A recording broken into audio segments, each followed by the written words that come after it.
Here. I apologize for the stupidity here in this area. You have some things to say about that. I want to hear about that too. I think this is the first time you've had to be handcuffed for an interview. No. 2 or 3 times. So how do I do it? Chip. Close the door. The door.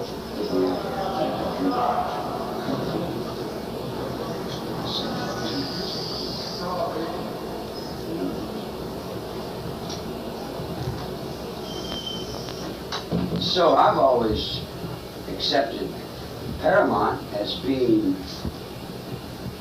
one of the higher sleazy networks. I was surprised at your show and disappointed, actually. You're talking about the hard copy. On your show, I mean, you know, your network has always been with quality and abilities that are outstanding in the field. What was the objection? What were some of your objections? Well, you come off, you imply things that are unproven. You come off just to make entertainment rather than report what really is in fact. What is in fact is that the people around me wanted me to be what you called rock and roll singer. I wasn't even thinking of anything like that, you know. I do what I do. I ride a motorcycle and I play a guitar. And my road is mine. I keep a gun in my boot and a knife in my pocket, and I do what I want. I'm free, pretty much. And people come around me and they like my music, and they say, why don't you do this, this, and that, and so forth. Doris Day's son comes to me with the offer, and I say, okay, it sounds good. Then he sends me the Oriental hatchet from the Korean War that Doris Day has been laboring with. That has nothing to do with the road I'm on. I walked with General MacArthur and my grandfather in the First World War. Am I communicating to you? Yes, yes. So he's coming from his mother's insecurity, and he was raised up by a maid rather than his mother. I'm with 50 cutthroats who ride motorcycles, who kill people, who are bad and no good at all. But you're saying that Terry Melcher misrepresented to you your possibilities as a singer and made false promises to you? I wasn't in trade to be anything. I was what I am. I'm not trying to labor into someone else's opinion of what they think of me. I care less what other people think of me. I care what I think of me. Did you have people come to you and tell you that you had promise as a singer? Promises what? To offer into where? I don't offer myself into lops who are lopsided in their brains. I'm the king, man. Do you understand that? I walk on my own road. I don't need nobody's existence. I got my own trip, even though I'm handcuffed in it right now, which doesn't look too cool. Thank you, folks. But what I'm trying to explain to you, if you'll let me, is that when you give your word to somebody in the underworld, as Melcher did, and there's people around me that are in the same color that I'm in, that are riding in the same bike that I'm riding on. When he gave his word to me, he gave this word to them. When he fronted me off and I had to fight 2 or 3 people in behind the barn, then that fell off onto the people that were around me, and they picked it up and took it to him. I didn't have anything to do with it. I was somewhere else doing another trip. Did these people around you that you're talking about know that Melcher was living in Sharon Tate's? Yeah, sure they do. Sure they do. That's my neighborhood. I live in Pacific Palisades. That's been my neighborhood since a long time. I'm the Beverly Hillbilly. You ever hear of a Beverly Hillbilly? Well, that's me. I want to hear a little bit Beverly Hills, Kentucky. They have a Beverly Hills, Kentucky. I want to hear more about the handcuffs and so forth, if you could. We need to just pop the tapes up and make sure they're okay, and change the tapes for just, give us just 2 minutes to do that. And she's going to take them out, check them out. You've been in Portland how long? As long as forever is, man. I don't live in time. I'm just here.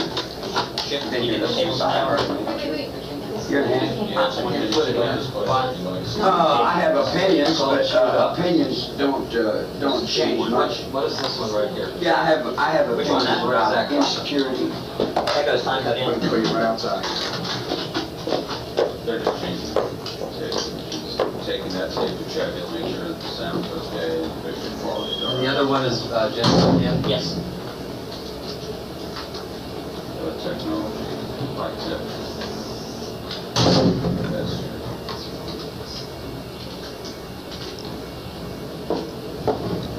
Chip, you have a problem?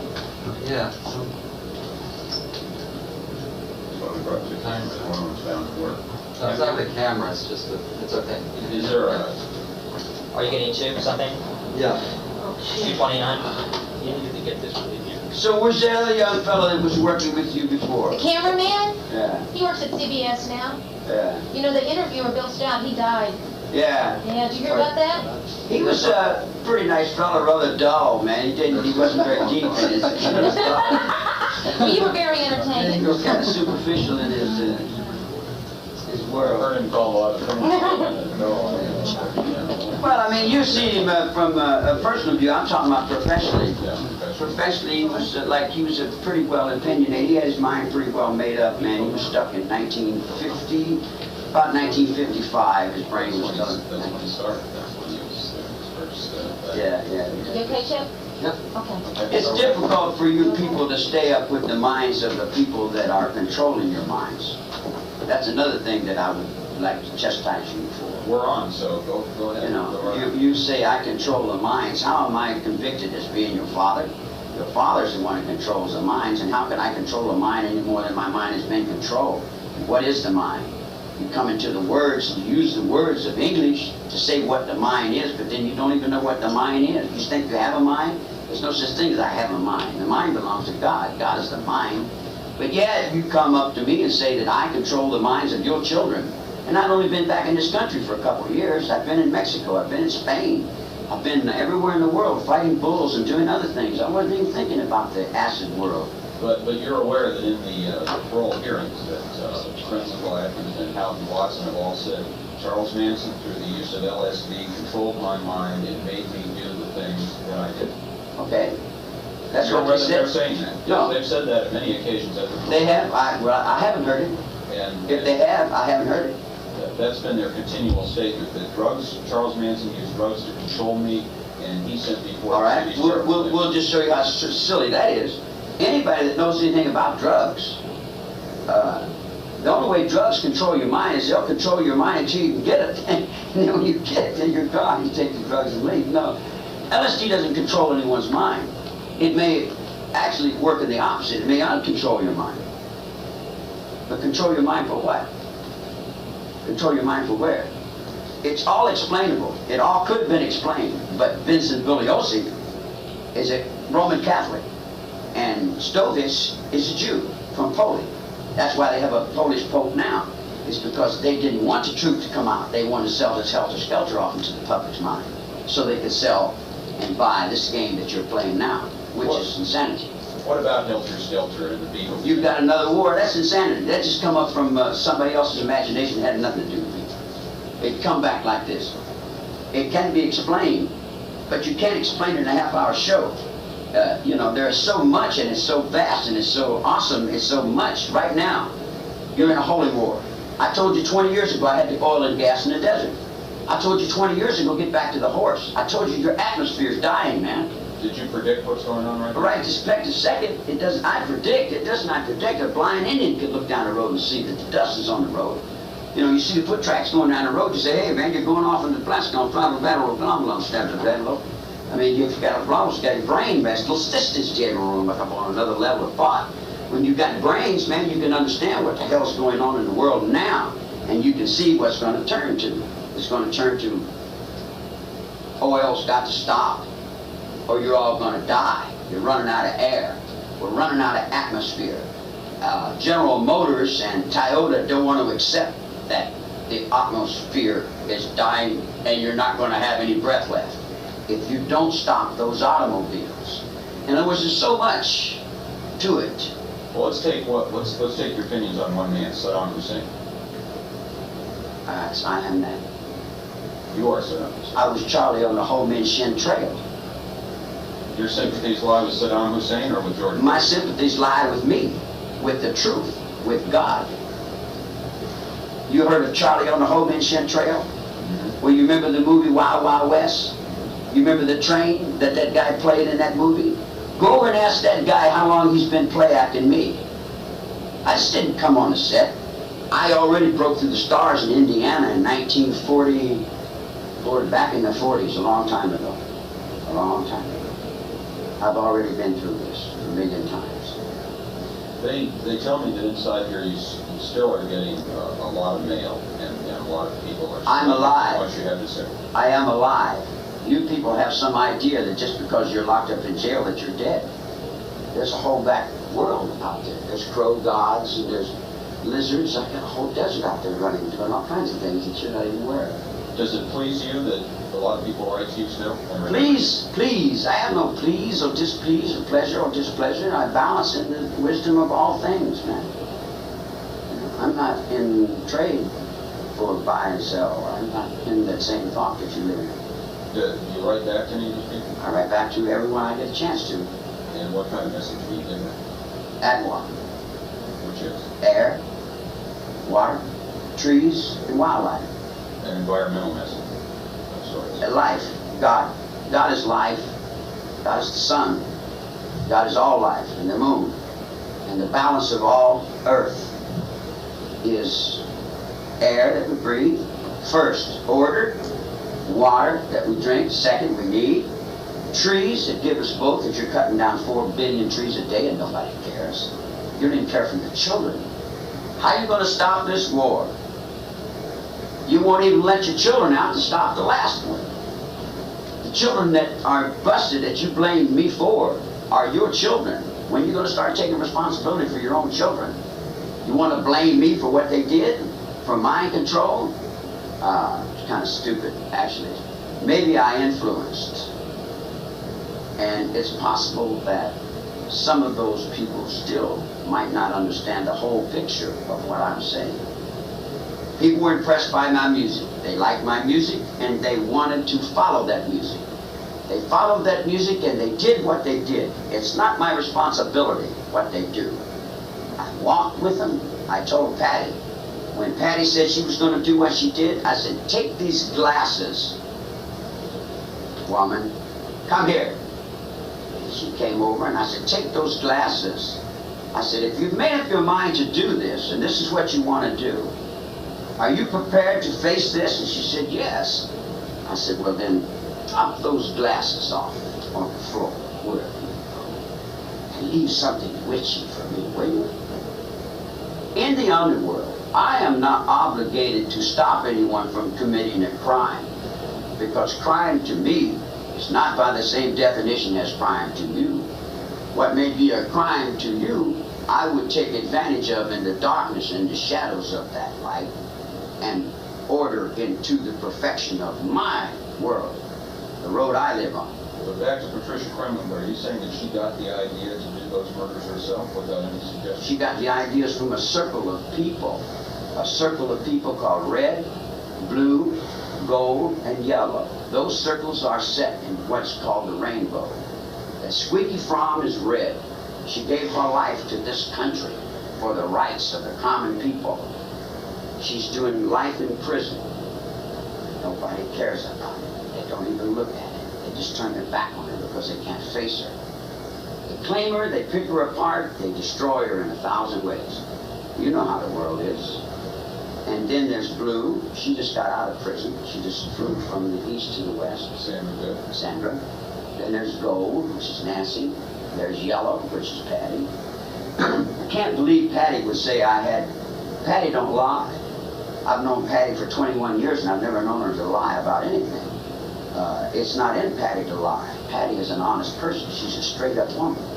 In fact, she's a very powerful woman. She's a good woman. And I have a lot of respect for her. Are you still in touch with her? Yeah. I'm still in touch with all of them.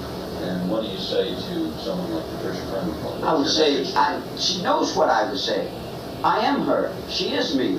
We are one. We're all together. It's always been that way. I mean, whatever you say yourself is what I would say to you. Do you think that Patricia Krenwinkel, Lester Van Hout, and Susan Atkins ought to be paroled? I think they should not only be paroled, but I think you should do exactly as they tell you to do and get in their will. Because they're the rainbow people. And without them... The parole boards say there's... Parole board's a bunch of stupid bureaucrats, man, who are laying up on the dollar bill, dripping gold markets and playing Chinese politics with Nixon. Nixon's already sold this country out 3 times. The country's already gone. We're sitting in the Bank of Hong Kong somewhere. I heard Japan just bought your studio. Is that right?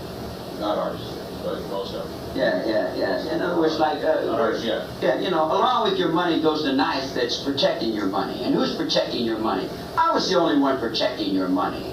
Nixon wasn't protecting your money. I was protecting your money because who was going to fight for her? Me and Bill, we would fight for her, but who else would fight for her? Ain't nobody going to fight for her. If they're ripping her off in the alley and it's dark, who's going to go back there and help her? Nobody. But stupid people like me. That's why I end up in this mess. Because your children came to me. I didn't come to them. They come to me weak without a father. They come to me weak without truth. And they ask me, can I stay with you? I got no place to stay. I said, well, I ain't got no place to stay either. I'm a child also. Well, where's my parents, you know?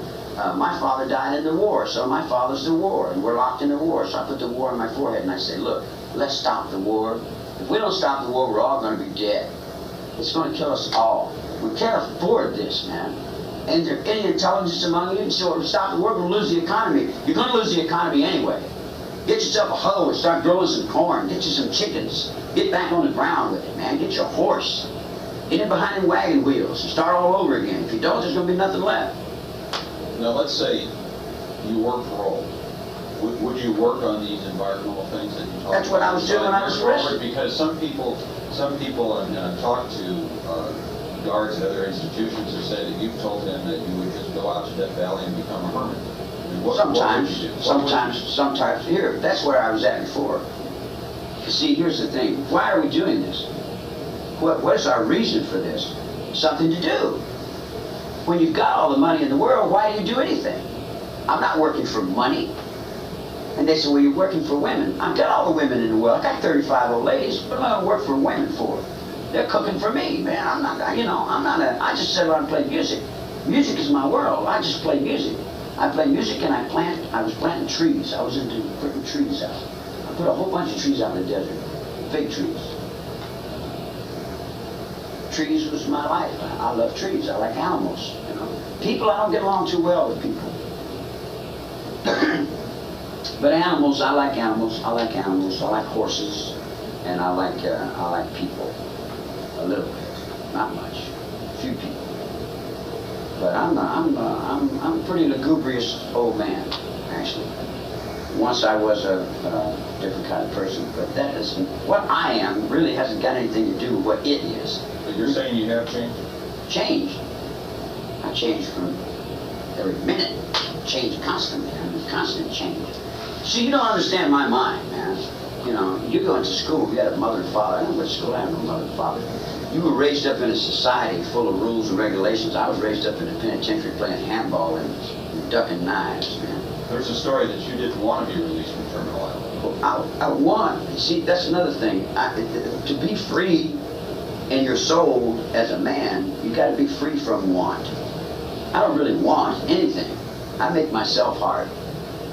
You don't give me a hard on. My dick gets hard by myself. I don't want. It's there. But if they it's in the soul. If they paroled you from here, you're aware of the case of Lawrence Singleton, the rapist who cut off the woman's arms, and he went from community to community, and people demonstrated, and they couldn't find any place to parole him.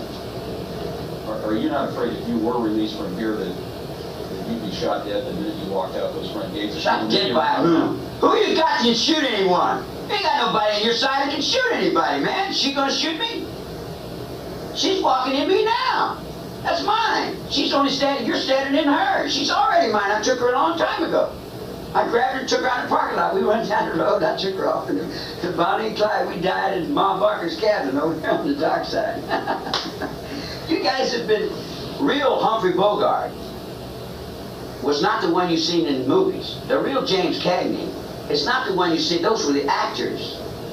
There's a difference between Selleck and me. Selleck plays Magnum PI. I am Magnum PI. There's the helicopter pilot over there. That's the ghost of Terminal Island, in the truth. He's the ghost of the man. The other guy's an actor. Guys who only play acting, shadows of. Right now, you're ready to pick up another actor and play this. What is going to make another movie called? What is that movie they're going to make with Sean Penn with that doobie dab along comes longer, right along practice. Well, the thing is still, I want to show you something. Maybe you've seen it, maybe you haven't seen it. Okay, this is the Star newspaper. This is the recent Star newspaper. Is this where your mind is? No, I just want to get your reaction to it because you never have a chance to respond to this stuff. It comes out all the time. And they're saying that you were actually after Candace Bergen because she was Terry Melcher's girlfriend. Who's and that Candace was Bergen? Murphy Brown. Murphy Brown, Candace Bergen. I mean, I'm giving you a chance to respond. Just how often do you get a chance to respond to this? Is the first time you've seen this? Yeah, I know. This is just last week.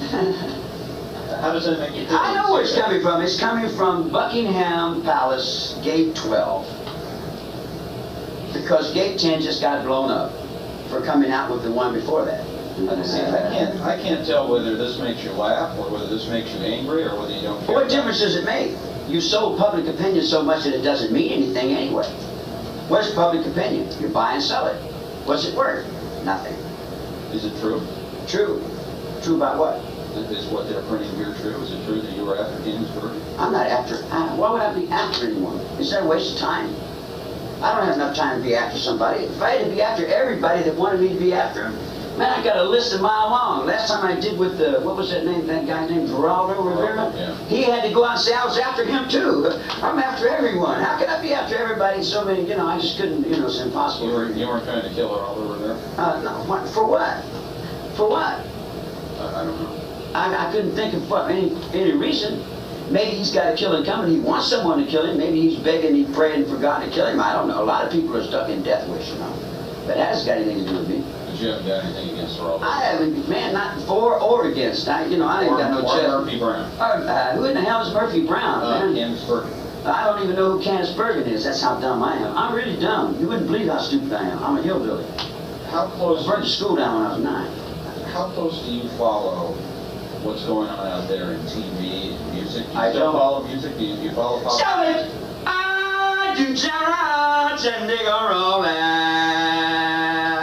I live on another level, man. I live on another level way far away from you guys.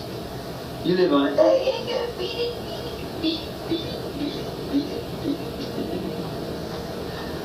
You got a parole hearing coming up. I do. In the past, you haven't always taken those too seriously. How do you look toward this one? Are you going to make a serious attempt to present them with the idea that you could get out and then you are rehabilitated and save Jane?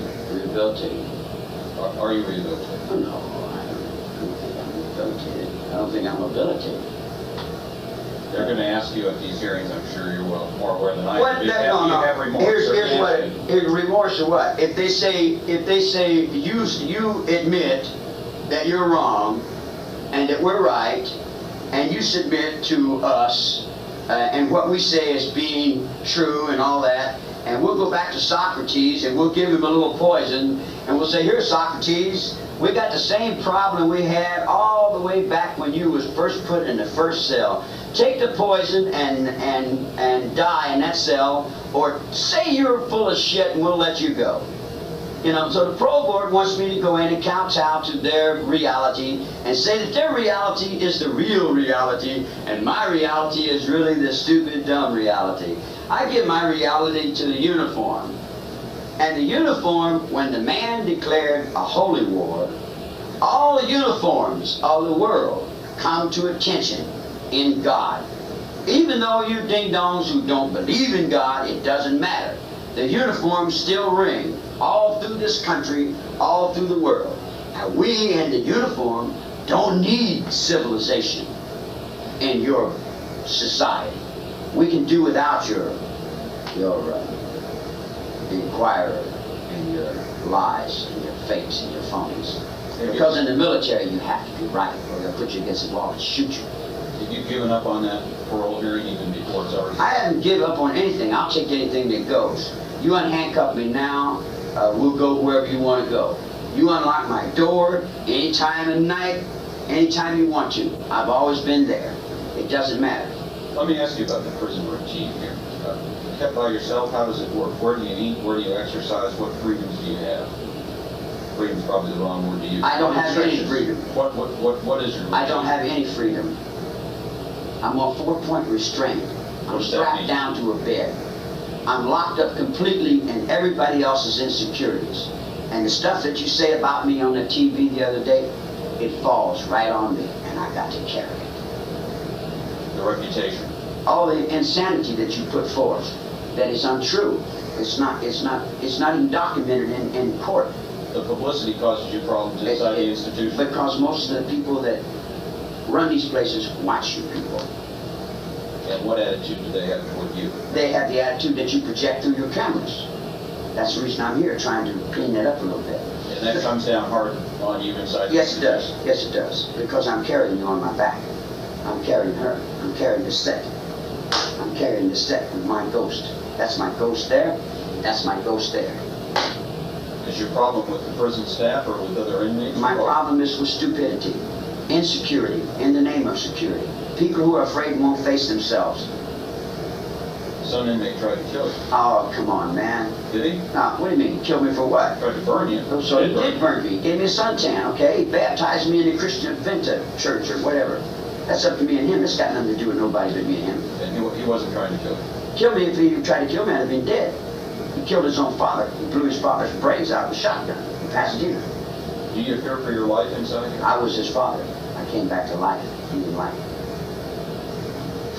What about your feelings about your personal safety inside here? I don't have any personal feelings. You don't have any fears about your personal I don't have safety any inside personal. I'm the number of just a B33 920. My personal's hanging on the ventilators in the nut wards. here? Do they let you have a TV set in here or watch TV? If I wanted one, yeah, but I'm you know, TV's really a downer, man. You've got beautiful media, and you're destroying it. You're destroying the world with that insanity. You talk a lot about the music, and I want to ask you about that. Do you still compose music? Do you still play music? I don't compose or play music. I sing music. Music is in reform school. We used to go back and hold. Hey, Bill! Fast that record on the radio! Well, that's so hard, man. Put you together, roll. Say what? Is that right? Yeah. Okay. Bring this out on my. Tell it you good down off that motherfucker. Run. Someone right you gonna head on that sound railroad line. Yeah, that's the way we do it. That's the way I do it. That's the way the chain gang does. That's the way I was raised up doing it. That's your music today. My music is the sound of men in prison. My music is the tear in Leavenworth, Kansas. It's Bill saying, "Give me a shot of that coffee, boy. How'd you get that out of here? Somewhere around your song and something." Practically. You don't say, man, there's no more shit. Since you've been in here, we got some of the headlines. Yeah, well, some of the headlines of music people. Oh, let me finish. Since you've been here, no, go ahead on. Yeah, I'm just curious. Let me finish. Lennon died while you were in here. Elvis died. Yeah. While you were all while you were in behind. Let me get back to this other one before you go through changes. Because I want to hear. They got a woman that stands in the court of the English court. She holds the black buttons on her white dress. That woman with the black buttons on her white dress is in trouble. England is in trouble. English economy is in trouble. They want me to go back to England and live in a bottle of Scotch whiskey and be the numbers in the Bank of London because I know the economy and I know how the money rolls. I've been rolling nickels out the back door all my life. But I won't do that because I'm helping somebody else that's a friend of mine whose water is dying, whose fish can't even live in the lakes, and all this creation that we do in the United States. We see a acid rain from Canada, but if you lived in Mexico and seen acid rain from Estados Unidos, you'd see that we're killing the world with this society that we got going. If we don't stop this pollution, we're not only going to murder everybody in the United States of America, you're all in the gas chamber, you're going to destroy everybody in Latin America also. You're cutting down the trees so fast that we can't even keep up with it. You're polluting the water so quick. with your soap and your toothpaste and your shaving lotion and your after-bath with creams and your boogie blom damals and you won't change your reality, man. You won't even look at another reality. You keep blaming it off on me and saying it's all my fault. You've convicted me for being priced 3 times. Priced 3 times. You never give me a defense. You never let me call one witness. How could the district attorney be anything other than the fair child of the world and be the winner when he's got me handcuffed, locked in the back room, and he's made a deal with Israel so they can have machine guns and what's that other guy's name? Saran, whatever, what did you name him? Saddam Hussein. Saddam Hussein, yeah, he got rocks to fly, to shoot around, you dig? So all the people that keep stabbing everybody on the back over on this plate in the courtrooms that you call justice, when Rusty's got my gun out there on the highway in Wapner's court because he was the bailiff. You see what I'm saying? In other words, I'm a spider with a lot of legs doing a lot of different things. And all you people who keep putting that shit out on the air, I'm going to give you another reason why I'm here. I'm here to help you a little bit. Because the guy next door to me said, Charlie, I know you and I like you. And you've helped me out of a few tight situations, and I owe you one. I said, what's that? He said, I seen that show on TV the other day, and that's wrong. I get out in 8 months. Is there anything you want me to do? Now, what do you want me to tell him? Do you want me to tell him to come and see you? Do you want me to be the guy you're trying to make me? Do you want me to be the guy that orders people to die? Do you want me to be the dispensation of life and death? You convicted me for dispensating life and death, man. The fucking President of the United States can't even do that. The fucking Chinese don't even have the power to take over people's minds and control them. How the hell are you going to convict me for doing things you can't do? You convicted me for being father of this country, man. You gave Nixon my doom buggy. He put it up on the moon and played another act over on somebody else's game. And then what are you doing to me? You're locking me up and I got to carry all the insecurity, all the fear, all the doubt, I got to carry the whole thing on my back. Not only do I carry it once, I carry it through. And when I carry it through and you're supposed to pay me, you don't pay me. Dukakis, you cheat me. You let the black people out, you let the Mexican people out, then you throw me back down to represent the white people, and you say, here, guy, you're going to hold another wave of racial balance for us. Then I have to hold all your fears and insecurities on the dark side where the knives run, where the dynamite's going up and down the road, where there's all kinds of insanity. On the Charlie Ho Man Shin Trail, when the U-2 pilot was busted in China, or when it was, no, Russia, when Powers was busted in Russia, I was in the same position I'm in now. The only thing is you changed wars, and instead of a U-2 pilot plane, you've got now flying in the sky a plane called Adwa. Right, you changed tapes. You know, when you're talking about the money thing, we've been served notice by a gentleman who I'm sure you're familiar with, named Robert Hendrickson, who shot what was called a documentary movie called Manson. It was out in theaters. There was another man involved in that named Merrick. Yeah. He's now dead. And we used a couple of short clips from that movie, and we tried to find this guy. Now he's found us. I'd like one to get the tapes changed.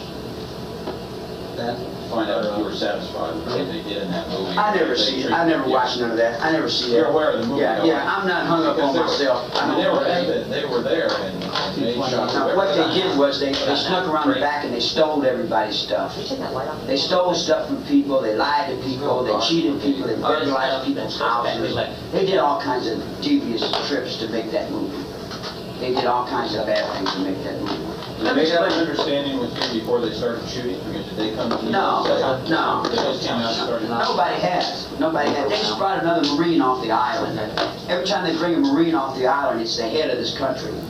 And they brought it off the island, and Bulliosis signed his name to another book, where a convict got out of jail and went to the island and lived with the Marine. Yeah, I just read the first half of it. Yeah, well, now here's the thing. They're living all in that fantasy land, and they're taking your minds off into that garbage can.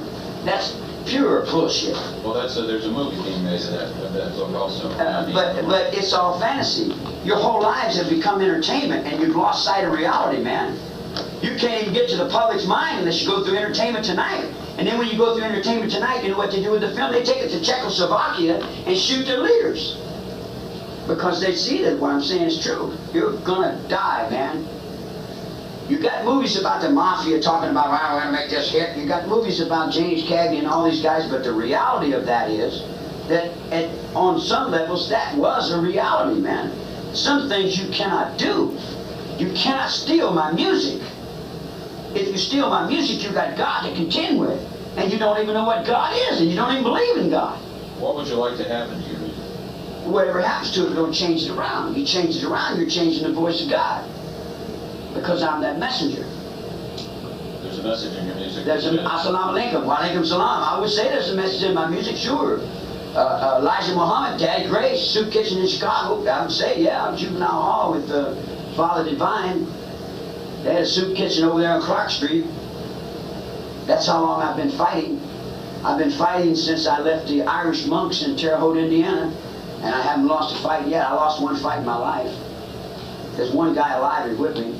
That's because I can't find him. He's from Wheeling, West Virginia, and I don't think he'll let me find him. I might be able to find him, but I'm going to tell you something. When you do something to me, you might think you get away with it, but the ghost will tell you, in the name of the Father, and of the Son, and of the Holy Ghost, you don't get away with nothing, man. You can't hide nothing, nowhere on this planet. There's no place on this earth you're going to get away with anything. Not one lie you're going to get away with. We're working on a new system of prison. It's called 4-point restraint. We lock people in coffins, and we stand them up against the wall and leave them there until they change their minds and start thinking about the right way. The only thing a prison is supposed to be is a Christian kind of justice, to give you another chance, to give you a start. It's the love of Jesus Christ that gives you this penitentiary. If it wasn't for the love of Jesus Christ, we'd just line up against the wall and shoot you. See, they told you in L.A. that was Charles Older's courtroom. It wasn't Charles Older's courtroom. It was my courtroom. He had the judge's robe on, but I was the judge. That's the reason they overturned the death penalty. Because I was a brother in the hallway in the federal penitentiary. Because I run the barbershop. And I bounce a handball. Ain't nobody ever beat me playing handball. What's your opinion of the fact that you got 299 people on death row, and you're not one of them because of a certain period of time in a Supreme Court decision? It was my decision. It had nothing to do with the Supreme Court. I'm the Supreme Court. The sentence was commuted to life. Wake up, God damn it! Ain't you got enough sense to look at it? Supreme Court was started when there was 13 million people in this country. You got 9 judges with 13 million people. You got 250 million people. How the hell are you going to take one little Supreme Court with 9 chicken shit assholes and make a court out of it for 200 million people? It's impossible, man. Your government is a shell of madness that you're preaching off in schools. It's unreal. It's not real, guy. It's a game. It's entertainment. Do you believe in the death penalty? Death penalty? Is it a deterrent?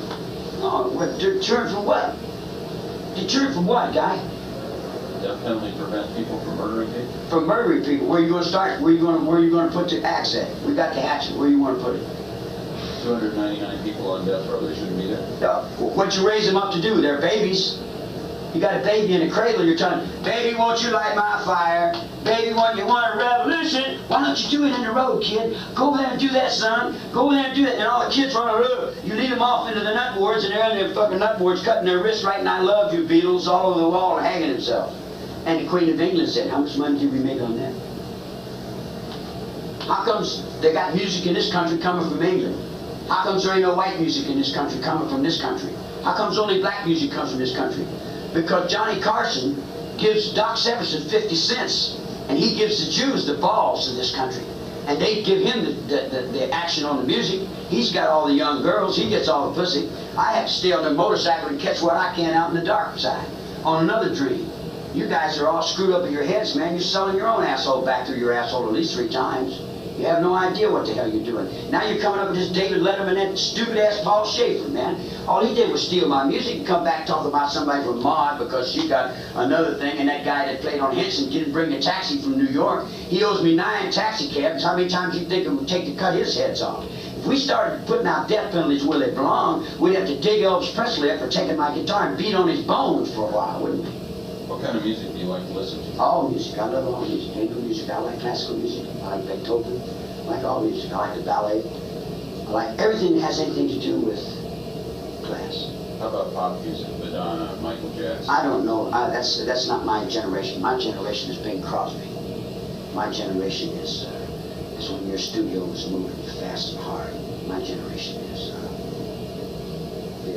Mills Brothers up the lazy river by the old mill run. I'm still in that. You know, see, you don't realize how much the music has over the mind. The music controls the minds of your children. If you go out in the desert, you see the donkeys. I used to watch the donkeys. All the Jenny donkeys will get in the middle, and all the male donkeys will get off in the mountains and they'll sing. They don't fight each other, they just sing. And then the Jenny donkeys go to the donkeys that sing the best. And it's pretty much the same thing. What you're selling with Michael Jackson is you're selling that black man's blood.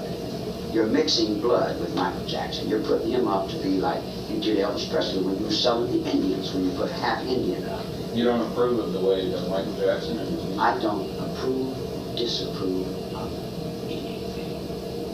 You're not a Michael Jackson fan. Yeah, I like Michael. I like all Michaels. All the Michaels of the world are angels. I don't dislike it. It's kind of a waste of time. You were talking a minute ago about Judge Older trial. Is that something that you still think about every day? Still think about a lot? It's in my mind, for me, forever, for always. I'm forever guy. You know, I come on the set, everybody's going, I come in going, and they say, what are you doing? You crazy? You say, no, that's just what I do. And they say, wow, look at that guy, he's no good, he's crazy. And then pretty soon, I leave, and they're all going, and I go back and I say, hey, you're only doing what I was doing. You're only doing what I was doing. You're only playing cool because I said cool out to be played. You only, Fonzberg wasn't really the Fonz. You only play acting my lane. You only play acting my cool. You only gas them both get wrong. That's a Jesse Doodle Boom Bomb. Man, yes, that's the bullet back and roll ho. I live 1,000 years a day, man. Why won't slow down and look at something too? You know, you steal me, you copy me, you play me. You run me off to be somebody else and change my name. Then you change my color. Then you give my guitar to somebody else and James Brown comes out and tells you, I'm your soul father. And then all my kids are dancing to James Brown. And who's James Brown's kids dancing to? And what's that African lady doing over there starving? She don't even wear no shoes. But then you bring me a half white, half black woman. You tell me, here, I got nice Saks Fifth Avenue shoes. I got diamonds. I got a new car for you. I got a Rolls Royce. You want to drive around? And I said, well, I'd rather have a cornfield. I'll take the woman with no shoes because she can feed me. See, all you can do is give me things. And those things ain't going to be lasting too much longer. I want to get over here on the ground. I want to go out in the desert and plant some trees. I want to secure my uniform. I don't care about your politics. I'm not voting for you. I don't give a fuck if you like me or not. As far as killing anybody, I kill anybody I want every time I get the chance if I feel like that's what I want to do. Are you saying you're still dangerous? Whatever. I wouldn't be dangerous to anybody that told the truth. I wouldn't be dangerous to children. I wouldn't be dangerous to anybody that was right. But anybody that was wrong, I say this, I'd say Hussein's a good guy. Because if I was in control of things, I wouldn't wait to bomb the citizens. I'd have been off on you a long time ago. Because there's too many people. You got to get rid of them some way. So why don't you make another church and kill your babies? That's what you're doing, ain't it? What's your prediction for this country? Let's say Whatever you 2000. What are your predictions? Whatever you keep blaming me for, it's a prediction of what you're going to live in. Whatever you're blaming me for, however you're judging me, is where you're going to end up. Because I've already slipped that noose. You know what a bullfighter is? He puts a little rag out there, and two of these big old horns come down, and he just flips that rag right on under, and he beats them horns every time. And every time he beats them horns, he's laughing at the world, because they're all scared. But he has no fear, because he's a man. If you stood in the bull ring of Spain, and you looked up at the crowd, all standing and cheering, and throwing all the roses of the world at your feet, you look and you know that you are a man. I have not done that, but I walked his dog once. When you first put back in 1969. Do you think that over 20 years later you have people from Europe, from Hollywood, and people from all over the country still coming to interview you? Did you expect that people would know who Charles Manson was more than 20 years later?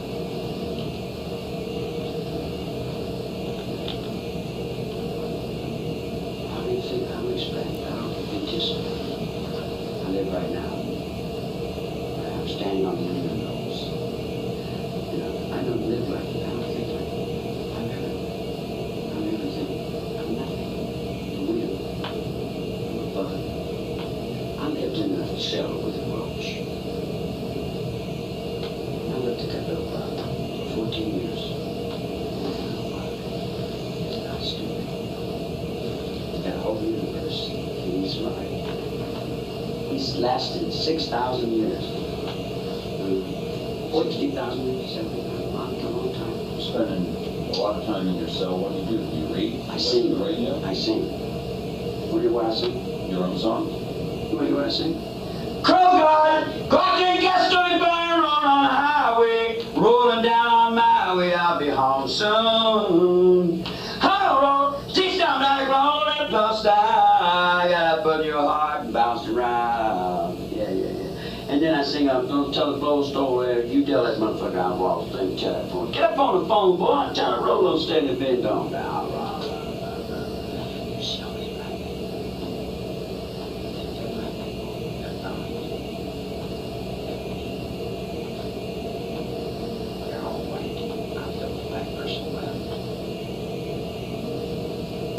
You know, I haven't asked you anything at all about religion. Charles Tex Watson has become a minister. Praise the Lord. Do you know about that? If it works for him, forget it, get on. If the wheel rolls, man, what can I say? Would you like to join his congregation? I'm already in his congregation, I thought.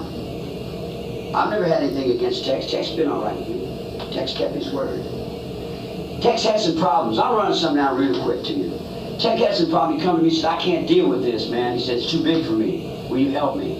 I said, what is it? He said, go down and face this guy. He's big, he's tough, he's ugly, he's mean. I said, face your problem, son. He said, I can't. He'll kill me. Will you help me? I said, yeah, I'll help you. So I take a gun, and I stand in Tex's place, and I watch him. I say, I'm standing in Tex's place, and you took his money, give his money back. Whatever else I remember in a whole episode with a guy called Lhasa Papa. I had to shoot Lhasa Papa. I told him, don't make me shoot you, man. I had to go through some changes, so I shot a man. I don't like shooting people. I don't like hurting people. But if I have to, I do. Whatever I have to do, just like all men do. So when I went and I came back, I said, you owe me one. You owe me one.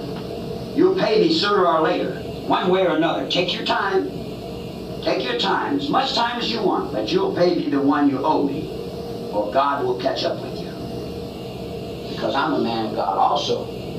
And Were you repaid? Huh? Were you repaid? Yeah, but it didn't happen that way. Bobby gets in a fight with another dude over a bagpipe. Bagpipes, I'm very serious about bagpipes, because bagpipes are like my heart. I will fight over bagpipes if necessary, because I like bagpipes. I like the music of bagpipes. It's like a guitar. That means a lot for the Spanish man, because the guitar is his soul. Well, the bagpipes mean a lot to a Scotsman, because the bagpipes are his soul. So there's a lot of bikers, and there's a helmet involved. There's a chrome helmet and 2 bayonets, and the Hessians are involved, and the straight Satans are involved, and the Satan slaves are involved. And Bobby asked me if I would help him as a brother, and I told him, sure, I'll help you as a brother. He said, this guy's got a gun, what do I do? I said, don't reach for the gun, because that puts his mind on the gun and he'll shoot you. I said, smack him in the mouth first. Put his mind on the mouth, on the smack, and then grab the gun. You can take it in a second, and you can beat him out of that gun. Oh, I'm not going to do that. I said, well, if you're afraid, come back over here and lay down. He said, well, I'm not afraid. I said, you should show me, brother. And he invoked me. He said, if you're a brother, show me you're a brother, and come and help me. So I said, all right. So I went over and I said, don't ever invoke me into no violence. If you invoke me into violence, I got to go back to that penitentiary. I don't want to get involved. I don't want to break no laws, man.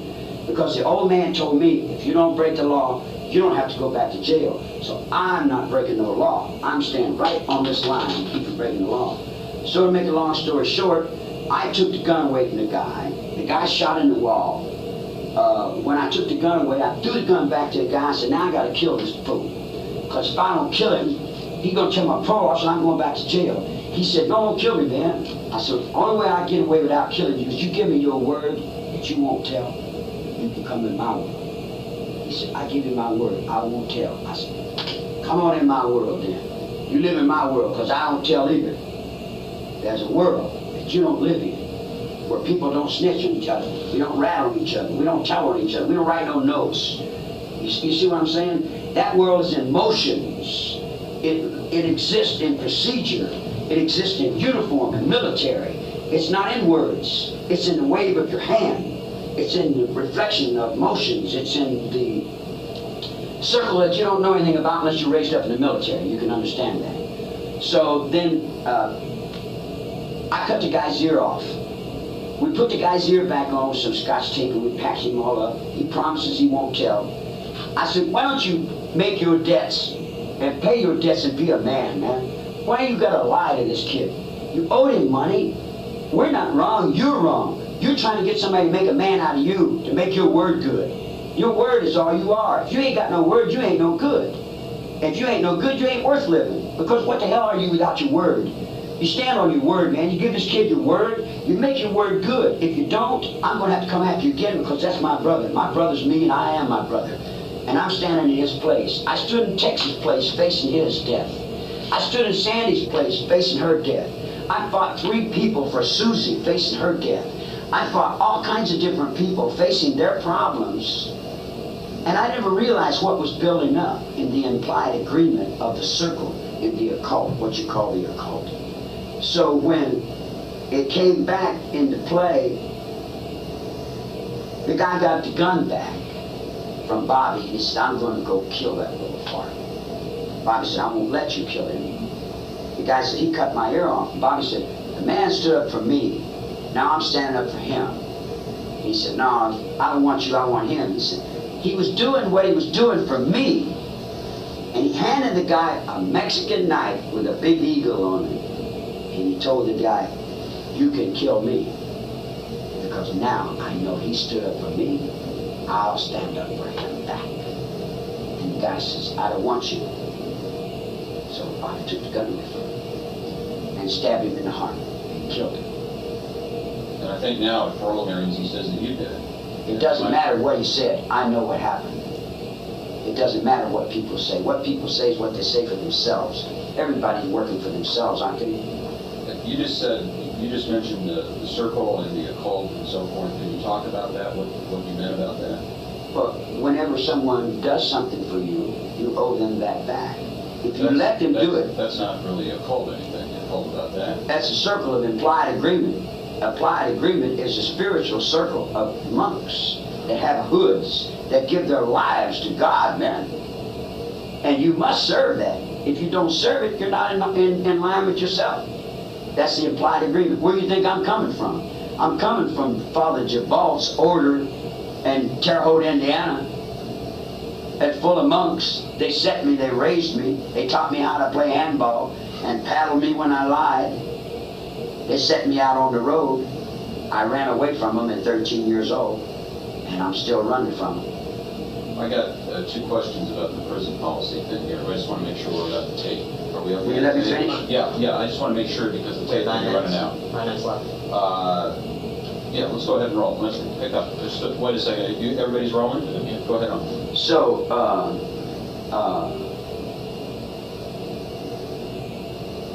20 years does a lot to people. It changes their minds about a lot of things. And when they can see that they might be able to tell a few lies and get out the door, not too many people won't tell the lies to get out the door. Would you blame them if the lies were about I wouldn't blame them if whatever they did. I don't blame them.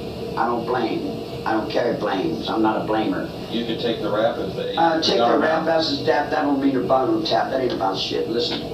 The dude came back and said to me, he said this. It's cool because I killed the dude. He come and give me the knife. He said, what do I do? I said, Jesus Christ. Now you got me involved in bullshit.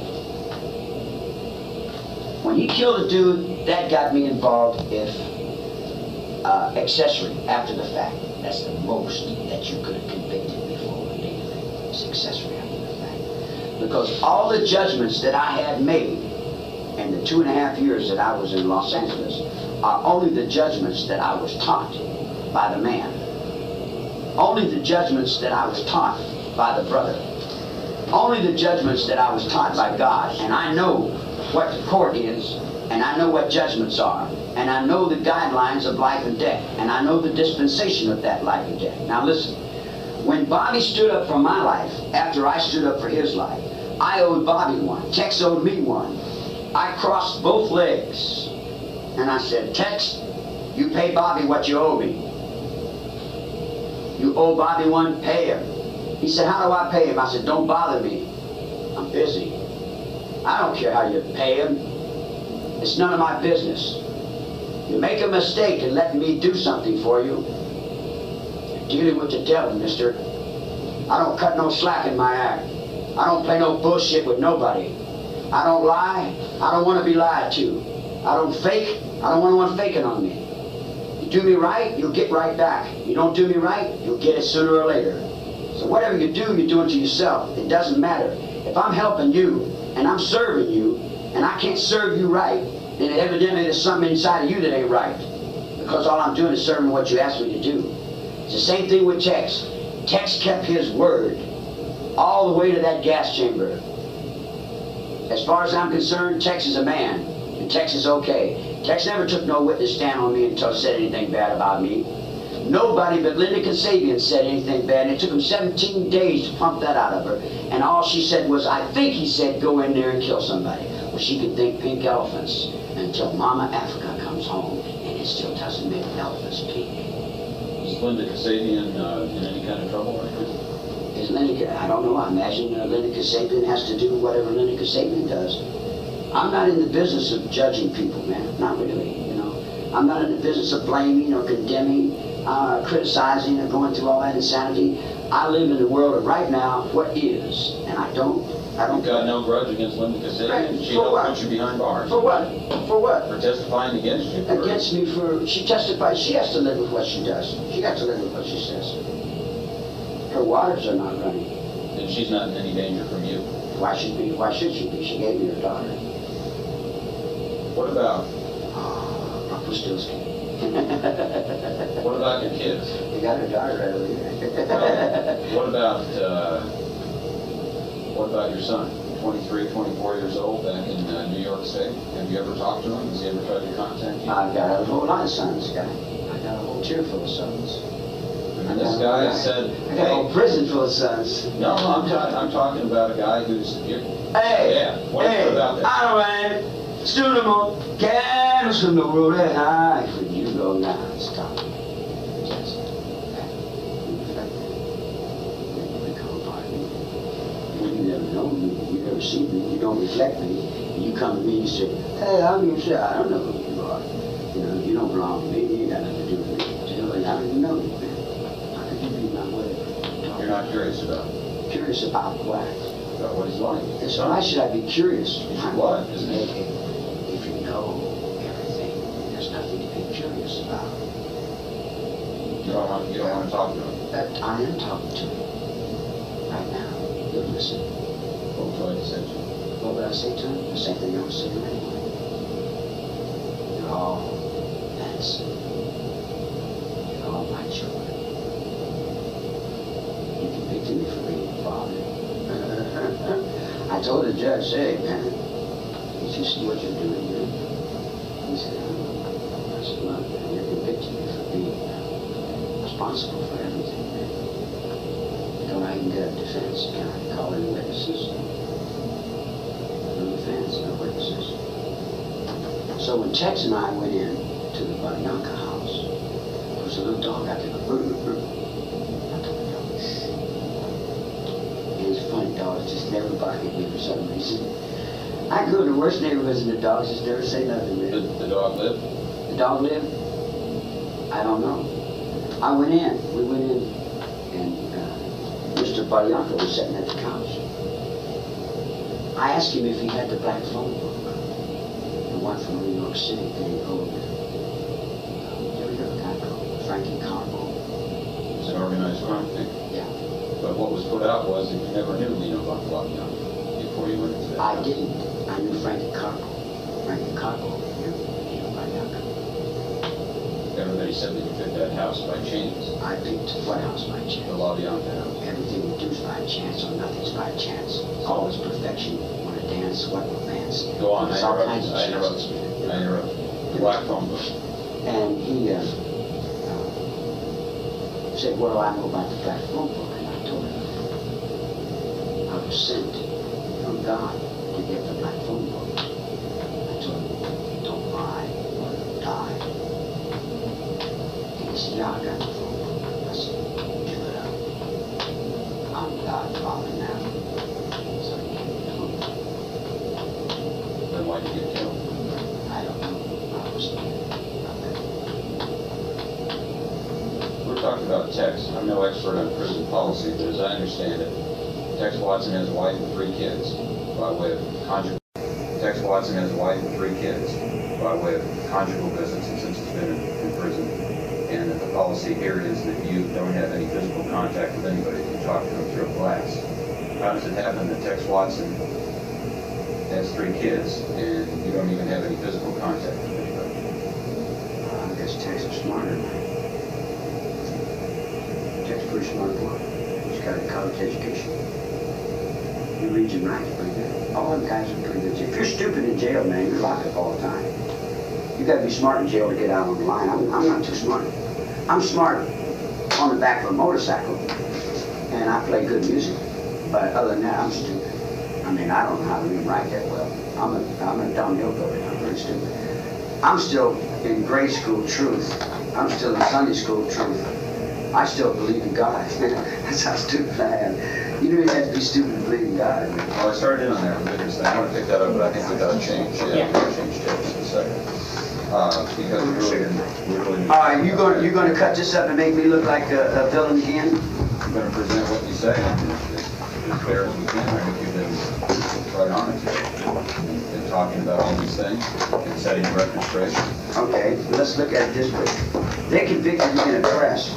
They didn't convict me in the court. They convicted me in the meeting. You took those first days out of question. Where that where the profits. Rolling bars. I'm rolling. 4. Do you have bars on these already? No. You got 4? You want this channel 2 bar? Is she okay? She never got back. No, I don't think she was just going to check the tapes and stay out. I don't think she was planning to come back. At the truck? She's at the truck. And is that all right with the guard? She's She can at come the back truck. if you'd like, whatever you'd like. What See- truck are we talking about? Next 30 You truck. had a man on a mountain Channel 30? yelling at the top of his voice. Everything that is becoming extinct. That's how.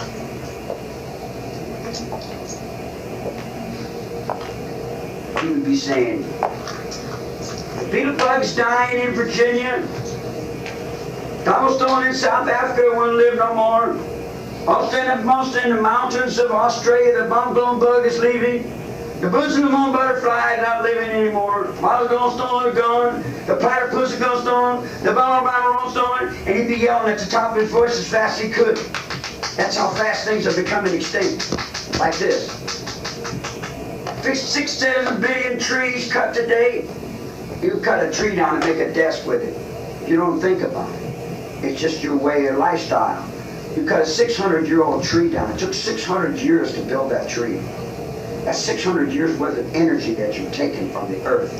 And all that was living from that tree, like the birds, the worms, and the germs, and the bugs, and the bees, and all the different little creatures that make our atmosphere, you've killed them all. And you've been doing this since you landed in Plymouth Rock. You've been destroying this whole rainforest. And you've just about got it all into cement. And there's going to be nothing left. Your water in California is just about all dammed up or in aqueducts. You can't get no precipitation into the sky without some vegetation. You look at the land and you say, wow, man, you people are destroying the whole planet, and you're all going to die. You're killing everybody. Someone says, well, you got to die sometimes. Pull it up and check the oil, will you? They really don't care. When did all this concern about, I know I've heard for years that you've been talking about this, Atwa and the environment. When did that come to you, and how did it come to you? When did you start to become When I completed myself in Mexico, I ran with an old Indian who gave me some mushrooms, and we went up on top of a pyramid. And he said, you see the water there where I used to fish? He said, there's no fish. He said, I used to put the water in wash my hands, but I can't touch it because I break out. He said, in America, you got factories and sewer plants that clean your water, but down here we're poor. We can't afford that. And the water that's dying, we'll die with the water because we have to drink the water straight from the earth. We can't get up over you guys because you buy what we make. You send it back to the United States and stamp made in the United States and sell it back to us. You're killing us. You're destroying us a little bit at a time. You go to the office building of the United States in Mexico, it's much bigger than the office building of the President of Mexico. The United States runs Mexico. They run Latin America. And we can't, even when we got General Noriega up over a little bit, then they had to come down and take him out of the play. We're still in the same battle we was when my grandfather had a long Kentucky rifle and Pancho Villa was out in the field against the United States greencoats, when they said, stay on the land. You're taking the children off the land. You're destroying the children's minds and in schools. And you're taking the people off the land. You're taking the land. You're going to lose the land. You're going to lose the people. Grandpa died and went to hell. He lives with a bell in his hand in the graveyard in Kentucky. That's the reason they ring a bell in San Quentin over the ghost of my fathers. The same principle runs through West Virginia, Tennessee, when they brought the Tennessee Valley authorities in. My Uncle Wormy died in the Nutwood. So as many men that lived on the hoe, that worked in the fields, that picked up the guns for revolution to keep the people down on the ground and stop this bureaucratical goddamn fucking freeway concrete system that you're destroying the planet with. But every time we get the CC camps going, it took us 20 years to get the CC camps going. Squeaky Lynette Fromm gave her youth. She gave her young life to get the CC camps going. Sandy gave her life to get the CC camps going. All of them children that you look at and call bad, they gave their whole self for what we were doing. And the murders, I took full advantage of them in every way I could. I painted a picture with them. I drew lines with them. I used their bodies in all kinds of directions. I hung a for sale sign up over the body of Sharon Tate. And I said, I will take advantage of everything I can to save my world. The world I live in, I will do just about anything that my scheming, conniving mind can scheme and connive, I will do. How was Sharon Tate threatening the world? Sharon Tate was not threatening my world. Sharon Tate was the daughter of Colonel Tate. Colonel Tate, the mother, by Colonel Tate was the Army. My father is Colonel Army from Kentucky, not Polish from Rome. My father is a colonel, a rifle from Kentucky, and it's his army. I don't make it. God does it. But did you even know that Sharon Tate lived in that house? Yeah, I knew Sharon was living there. I knew Sharon well. You had known Sharon Tate before? Sure. How'd you meet her? I met her in Dennis's house 2 or 3 times. I met her in Elvis's house 2 or 3 times. I told you that's my neighborhood. There's not a rat moving in that neighborhood I don't know. You have a grudge against her? Grudge against her, no. You like her? I like her just like her. Did you know that she was married to Polanski? No. I knew she was into pornography. And I knew she played with dogs a lot. And I knew she did a lot of things that you're probably going to prove. If you really see me occult, you'd probably take another look at the video films that they arrested and that Hugh Brenner bought back. Hugh Brenner paid $30,000 to get the tape back of him and Ray Davey. Do you still think about Sharon Tate today? But why should I think about Sharon Tate today? You know how many people have died since Sharon Tate died? You know what I've got? I've got an idiot district attorney that follows me around. He's followed me around for 21 years. And he acts like he really likes Sharon Tate. Why is he acting like he likes Sharon Tate? Because he wants the publicity, because he wants to run for Attorney General. He wants to get over this. It's all a bloodsucker. They suck the blood of those people. Look here, look here, look here. I had no way of knowing where Tex was going. I was in San Diego when Tex made his move. When Tex made that move, I had a traffic ticket in San Diego. If you know Tex was going to Sharon Tate's house, I knew Tex was... Would you have stopped him? No. No.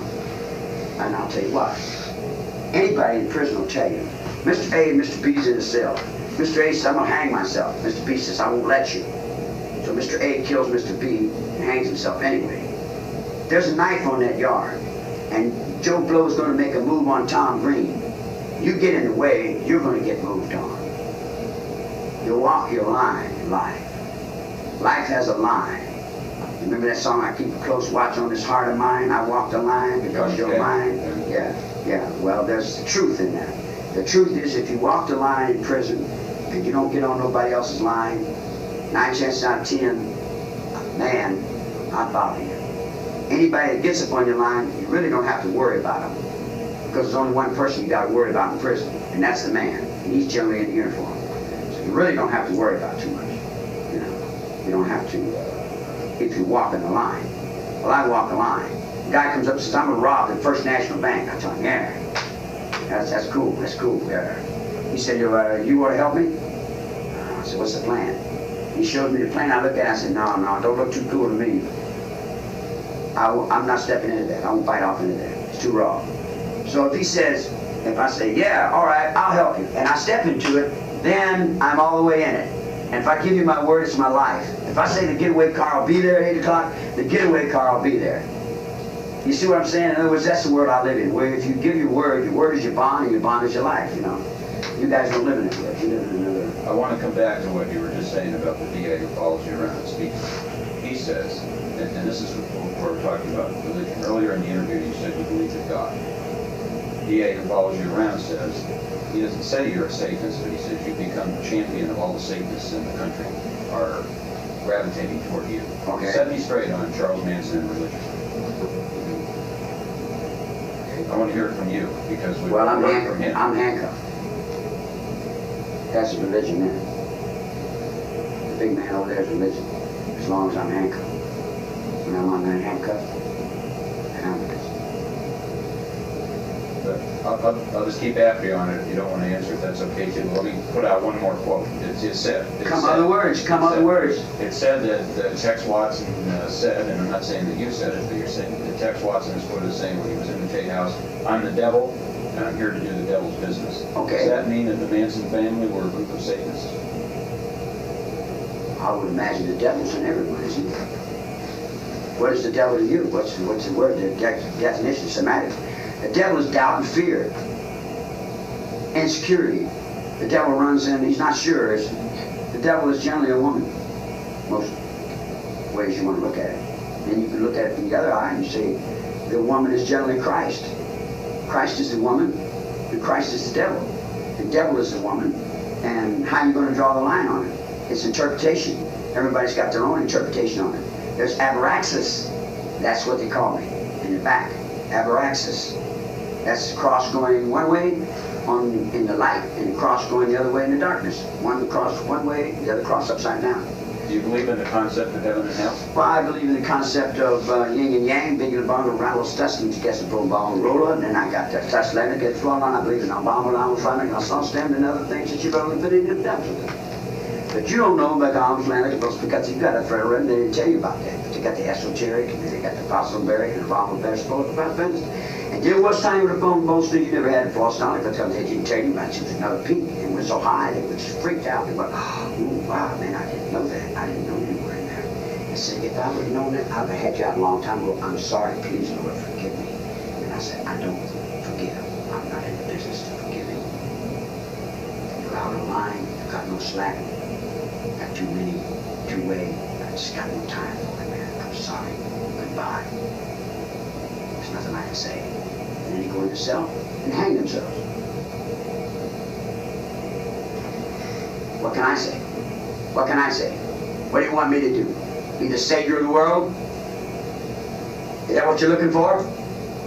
You convict me for being the savior of the world? Is that what you want? Or do you want the destroyer of the world? Or which is the difference? Or how could the savior of the world do anything but destroy you? Look at you. Look at what you do to my image on the TV. You make me to be a clown. Look, you got garbage all over your face. You come in here, you're dealing with garbage, man.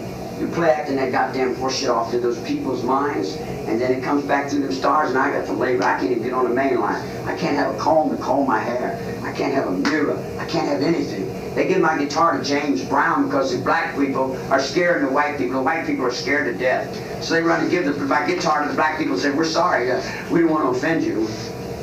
You know, and then where do I go?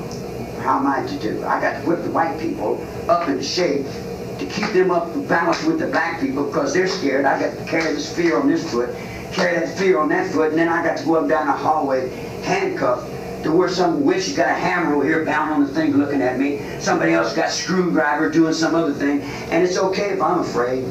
It's okay if I'm insecure. What could I be, man? What could I be but a pile of numbers and all the money in your pocket?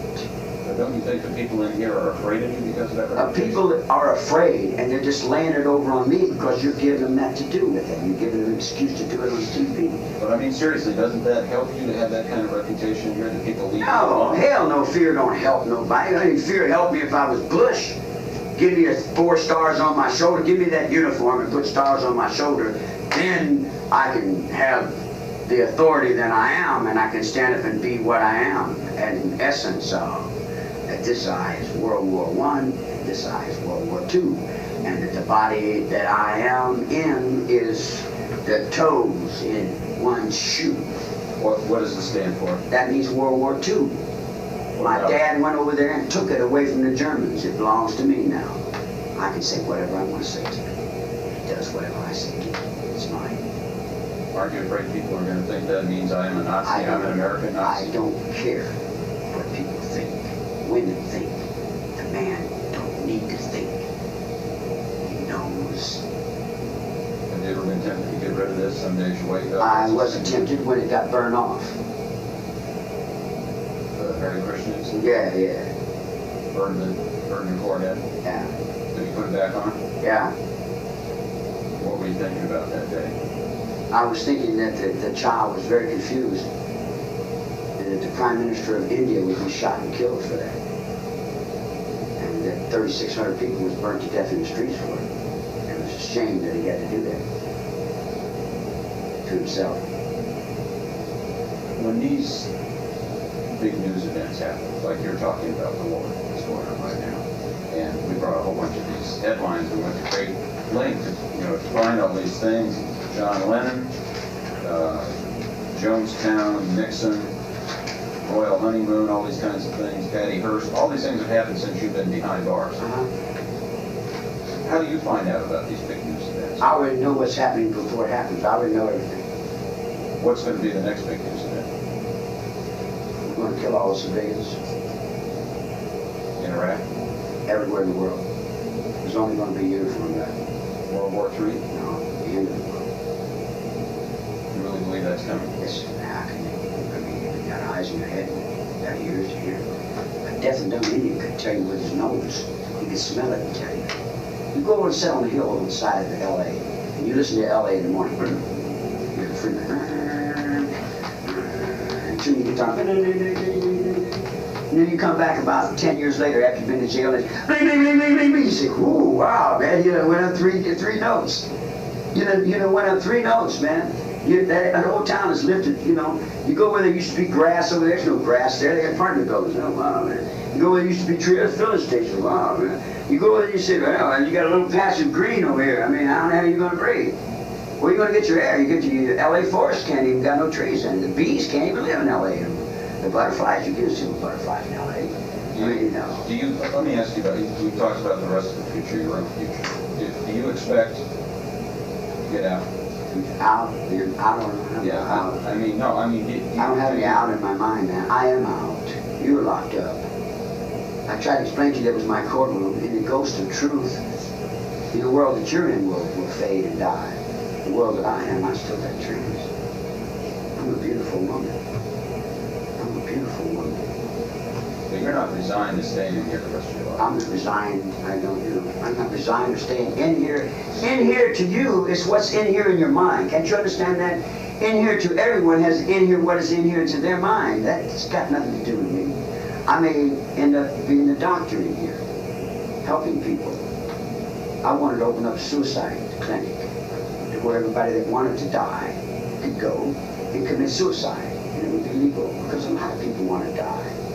And they try to get you to kill them. And then if you kill them and you do them a favor by killing them, then you got to go to jail and go to death row for it. A lot of people on death row are only up on death row because other people pushed them into doing it. I've got a little brother that's been 14 years old when he came to jail.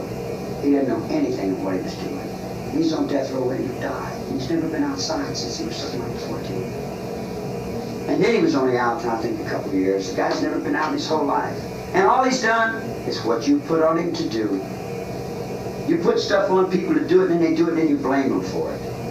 You put poison in my ventilator, and then I got to come out of the cell and fight the cops, and you say, look, that guy's no good. He's giving the cops a bad time. I'm pushed and pulled in 1,000 different directions to do all kinds of things that I don't particularly want to do, but I don't have any choice. Do you? Do you have a choice? You say, yeah, I got a choice. I live in the land of the free and home of the brave. No, you don't. In your mind, you're locked up in a book. You don't live anywhere. You're in the graveyard. You're all walking dead people, and you don't even know it. Your children try to raise up and tell you, you chew them on down and beat them to the ground. You got another war? You want to stop it? What are you going to do about Tex and Bobby and Susie and Betty and Harry and Larry? That's just in California. You're not talking about Georgia or Atlanta or Leavenworth or McNeil Island or Terre Haute, Indiana, Attica. What are you going to do about all them kids and all them prisoners that gave their energies and their lives to stop the Vietnam War? And then did your government tell you that Charlie on the Ho Minh Shin Trail has not surrendered? And that war is still going on? Just because Nixon said it's over doesn't mean it's over. And just because Nixon went to China and said, I'll give you the rest of their heads if you let me live. No. You don't sell me out that easily. You know, I'm not dismissed that quick. It isn't what you think it is. I've got computers in Denver. I've got computers in Nuremberg. I've got trials and courts in the military. I've got the Navy to deal with. I've got all kinds of things that Bush is a little baby. Bush is a little girl. And you can tell Sullick and all them other people that keep playing my little girl off to make me a little girl in their world. I'm a little girl in their world. But over here, I'm still a stupid jarhead Marine. I'm still an Army corporal. I'm still a Marine drill sergeant. I'm still in the uniform. I'm still in the Salvation Army, and I'm still out there on the railroad, going over and getting a bowl of soup every once in a while, and drinking some wine, and walking up and down the alleys of your streets. I'm still here. Even if this body of Charlie Manson doesn't get up in the morning, God help you. I am here on this planet Earth. What you make of me is what you get, what you see. It'll come to you. Linda letter, I think, was instrumental in the interview, so I just wondered whether she has any Oh, look, questions. you wanted to ask me about the Beach Boys, I think. Oh, yeah, about the Beach Boys, about Dennis Wilson and all that, and that whole music thing. Did you, I don't mean to be facetious, did you actually want to be a member of the Beach Boys? Actually be part of the band? No. I got out of prison after 22 years in prison.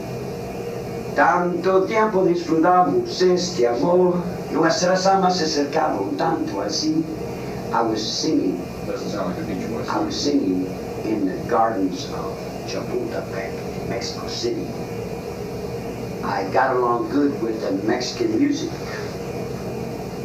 I come into the American music to learn to play the American music. I've been playing the guitar for a lot of years, and I was in jail with a Jewish friend of mine. he turned me on to Universal Studios, where they had the big fire the other day, where the Mexican burnt the Universal Studios down. Thank you. And they took my music and they burned it up. And they tore my music up. And here's why they tore my music up. Stromberg said that he wanted me to play with Helmisa Kela from South Africa and the trumpet and Big Black on the Congo drums. I said, no, I'll play music by myself. And they said, well, you're a racist. I said, I don't know what a racist is. Stromberg was married to a Jewish girl on one side of town with 3 Jewish children. And he was married to a black girl on the other side of town with a singing career, Solid Gold. Solid Gold wanted one voice and one voice only. And they wanted to mix all races together and make one people. And they wanted to do that through the Universal Studios and the music. They said, you become a part of what we say and do what we say and enter into this agreement with us to do that, and you can have the music on the next movie that we're making, The Second Coming of Jesus Christ. This was before the movie came out, Jesus Christ Superstar. I was in Cary Grant's apartment because it was free rent, because Cary Grant was in London and he wouldn't be around, so I was living in his house for a while. Who gave you that deal? I did. Find my way in and out of whatever I wanted. On your way in. That's what I say. I don't know. I just went into Cary's bad because I knew the homosexual that was the clerk, and she was a friend of mine, or he was a friend of mine, or we were like friends together, or however you want to play it. But that's where I was living. So. Back you're talking about. This guy sent me to Gary, and Gary was picking my mind like you're doing now, asking me what I was going to bounce the phone at the booby bop line, and he knew, along with this other guy, that I was in the Christ thought because the Jewish have been feeding on the Christ thought for a lot of years, and they know things that they never tell the Christians. That the stock market in South Africa goes up when they sell the guns and make into revolution. The Christian preachers get scared and they sell all their stocks. And then they'll pick the guns back up and the stock goes back up and then they'll sell them all back and they make a big profit. There's a whole thought in between those people that is just perpetrated and completely on money. And money's the only thing that they live for. I don't live for money. The money's all mine anyway. I live and dance in and out of the money as a play, but I really don't get serious with money because money is a game that I invented out of my mind a long time ago. My mind is really old. I got an old mind. So in this old mind of mine, I look at the little kids, and he wants to make the second coming of Jesus Christ, and I tell him that Quasiquato is 2,000 years older than Jesus Christ, that Jesus Christ is a little God in the universe, that the universe is a big, big universe, and there's all kinds of gods in there, man. I mean, there's gods in there that are older than David, you know? And I got nothing against nobody, but this is the game he wants to play, and he burnt my music up, and we ended up as leaving, but we weren't enemies, because I don't accept enemies that are alive. We left, he went his way and I went my way. And then a girl from a nuclear physicist and the nuclear mind came into play from the angels of the diamond market that came into my window and said, I belong here and I belong to you and here is a ring. She gave me a ring with a lion with a diamond in its mouth. And she said that I was hers. And I said, okay, I'll accept you. I said, go over and to my brother over there, take your clothes off and give yourself to him until I call you. So she went over to him and submitted to him and flew through the Bank of America. I think she's the president of the Bank of America somewhere now. And she's got my money off in some other games. And you see, in other words, I'm much more than the district attorney's mind was about this big. Well, you said you're living in Cary Grant's house, you're living in Dennis Wilson's house. Were there any other celebrities in those days that you were living with? Or was there any other celebrities that I wasn't with? It was my bed. How about some other names? It was my bed. Now, I'm not a name dropper guy. Half the time I don't remember the people that, you know, their faces go by, you know. but it's my bed. Me and the African Queen. I mean, that's what the what's that movie they made? Catherine Hepburn and what's his name? Bogart. Yeah, African Queen. Yeah, we went through that before. I mean, that's old. You know, like I told the district attorney, I'm already outside and I'm brother, man. I don't know why we got to keep playing these same old stupid things, because so many people are lying. By the time the truth catches up, the district attorney's head is going to be probably on fire. Because I was standing in his place when the guy threw the fire on me. Because actually, I was Hare Krishna in 1954 out on Sunset Boulevard. If you go out there, you know that little retreat they got out there at the end of Sunset Boulevard? Yeah. We used to go out there. Maharasa Yogananda was there. That was back in the 40s. I don't look as old as I am. I'm really old. Really old. I'm so old. It's just... Is any of this communicating? Or is Very much so. Yeah. I just wonder whether there's anything more that you want to say, because I'm in pretty good shape. Yeah, there's a couple, I think we need to change tapes. There's a couple things I want to add. Let's go ahead and change tapes and then... Let's see all these guards looking like they want to... I'm not sure how much time I have as far as... we have a few more minutes, just a couple quick things. Right. Okay,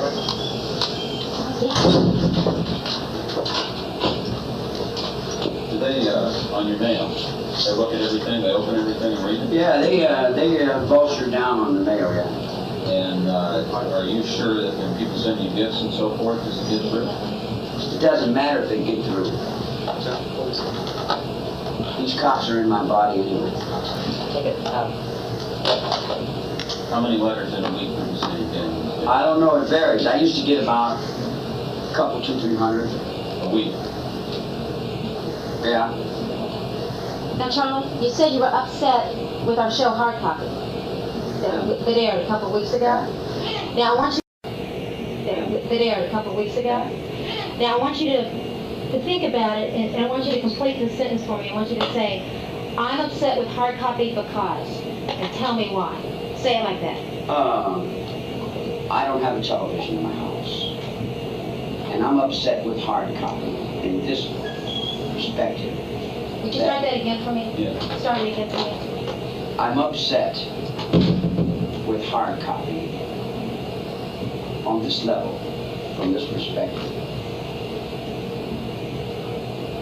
Other inmates come to me and they say, Charlie, we didn't like what they said. We know different. See, you're supposedly a news program that's supposed to produce valid information into the public's eye. And you've got a lot of men in prison watching TV. You're playing your act to the people outside, and you don't realize that there's an inside watching also. And I liked you to start with on that program. Remember when I pinched you? I remember that. I pinched you for this reason right now, so I could tell you. I pinched you to show you that we were not in a dream. That this was reality. And I pinched you in the back when no one but me and you knew that I pinched you. So I like you. I think you're a good child. I think you're a good kid. And I think that guy that was working with you was a good kid. I think Bill was okay, you know. When you didn't send me a copy of the picture, I was a little upset. Then I figured, well, there must be bits here. Maybe they blamed it on each other or whatever. But then I thought, if I let this ride, how many guys are going to think about you? I've got a lot of friends. You would not believe how many people have come to realize that I got a bum rap on this. On Hard Copy. On the whole thing. But when you picked up the district attorney's case, you picked up the point. You picked up the whole thing and threw it on your back as if I'm ready to carry this. You know, you're carrying 20 years of insanity. You put it all back into proportion, like we're all the way back to 19 whatever it was when this ding dong thing started. You know, it's like 2 or 3 other dudes said they didn't like it. Then I got a letter from a couple of my old ladies that just flew in from other places. And believe me, all of my friends that used to be nice little gentle flower children, they are very mad and mean old witches now, you dig? And they don't like a lot of the things that you people have been doing, see? So we want to try to get everything in line of where we're all in harmony and balanced, of where we can get a life going in this ship and get it to where we're going to survive. We got captain, lieutenants, majors. We got a few helicopters going. We got Black Hawks, and we got Apaches. We got Captain Stereo and Uvaya. We got a lot of good things in this family. And I think you're a part of it. Whether you really want to be a part of it or not doesn't really matter. You're stuck in it. When you came in to interview, I gave you the interview. You made your little career, you got your little dusty bust on, you got to step up a couple of romances and that road, you changed your name again, Lalafaro, you know, whatever, you know. It's like a push-pull sort of thing, and then it's like, when I come back, you body slam me. Boom! I said, whoa, that don't sound like Linda Bell, man. I can't see that she would do that to me. So the guy from downstairs called me up, he said, hey, I'm writing those people a letter. I don't like that. Have you got any mail about it? Favorable or unfavorable? Yeah. And he said, I'm going to write him because that's a bunch of bunk, you know. And I said, all right. He said, you know the reason they crucified you? I said, why? He said, because you didn't answer their letter. They thought you didn't want to interview with them. I said, well, I couldn't. I was on 4-point restraint over here, working with some other procedure with some nuts in uniform. Now, I understand that. Now, last thing I want to ask you is when we were at San Quentin, you sang a song to me and to Bill Stout. I believe it was an Elvis Presley song. No, it wasn't. Ain't nothing like a hound dog, was it? Yeah. Do you remember that? No, I'm not going to that. You won't sing a song for us? No, You don't want to I sing sing it? for my friends. I don't like 90 people. You don't like us anymore? Yeah, I like you a little bit. Sing an Elvis song for me. Huh? Sing an Elvis song. I'll tell you what, man. You take the handcuffs off, give me a guitar, and I'll sing. Well, sing. We can't do that. Just sing. Look into that camera and sing some Elvis for me. No. You got to give me a little red nose. You got to put a little red nose on me, man. I'm not an entertainer, guy. I'm really not. If I say I like you, that means I might cuss you out. Because if I even cuss you out, that means I like you. Because I don't even speak to people I don't like. You know, you have to be in jail to understand me, man. I'm a mean old man. I'm a grouchy, lugubrious, lascivious dog. I'm no good at all. I'm just rotten. I'm terrible. I drink Scotch whiskey. I fall down. I stink. I don't shower as much as I should. I do all the bad things that are bad, man. I'm just no good at all. Well, if you're not going to sing, I guess that's all I have. Yeah. Doug, do you need anything else? I think you got your points across on each particular point of that. Okay, let me gather something in here. I'd like to say a few things. And then I'd like to ask you all a question. Are you going to give me an uncut tape of this? That can be done. Okay. Write this address down.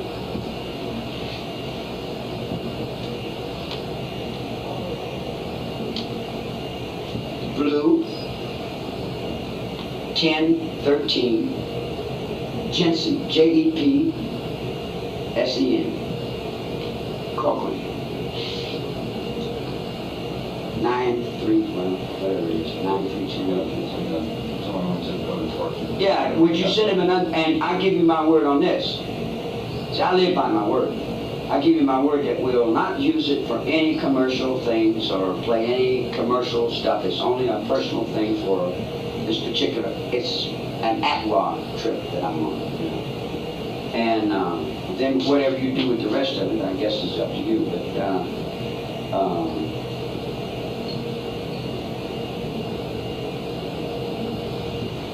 it makes no difference now that 20 years have gone by. If I'm guilty or not guilty is really immaterial. It doesn't really hold any balance to any particular reality that has anything to do with anything.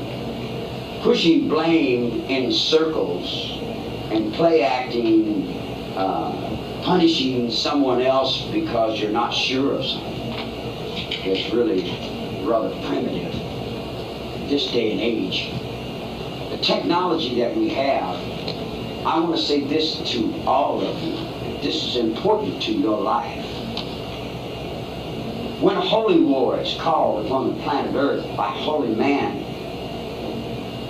that there is a word that we use, God, that holds all the other words together. This holy war invokes all uniformed personnel into procedure. All uniformed personnel pick up authority as if we are in a war, a struggle with the enemy, and the fight is to the death. There is no slack in the act. There is no in between. There is no way you can cut it any different. You will fight or you will die. You will fight the enemy or you will be executed. You stood up against the wall and shot, because it's simple. When your enemy comes to you, he's coming to you to kill you. He's not coming to you to play video games. You're stuck off in video games. You're stuck off in the technology. You think you're protected by your big government, but you're not. Your government can sell you out just as quick as Nixon did. And so did Bush, because Bush's mind is stuck off in the war of 1812 somewhere, man. He doesn't even have any idea where his mind is. He thinks the Japanese just bombed Pearl Harbor. I thought they bombed them all. But, you know, it's kind of silly, isn't it? That this comes into play, that you got to know this. And this is the only thing I've said to you that's made you all mad at me. Your enemy. You got to know your enemy. You know who your enemy is? You're the enemy out there. You're the enemy. You sit there fat, sloppy, you watch your TV, you kick back and you judge everybody as being wrong and bad, but you, it's not that way at all. It doesn't roll that way. You can blame me all day long, and it's not going to change the fact your atmosphere is dying. Your polar caps are melting. Your ozones are falling. The air that's touching your icebergs now is the air we put out in the 50s. By the time you get to the 60s and 70s, we are landing a new ship, a new millennium. Captain Quadro, C4, is at war's door right now. And if the door opens, it's all out war against you. You say, we the people versus the United States of America. It's the same when you said, we the people versus Manson. Because I was Nixon's divorce court on the Ho Min Shin Trail, on the Denver computer. That's my ghost. In the name of the Father, and of the Son, and of the Holy Ghost. Amen. Thank you.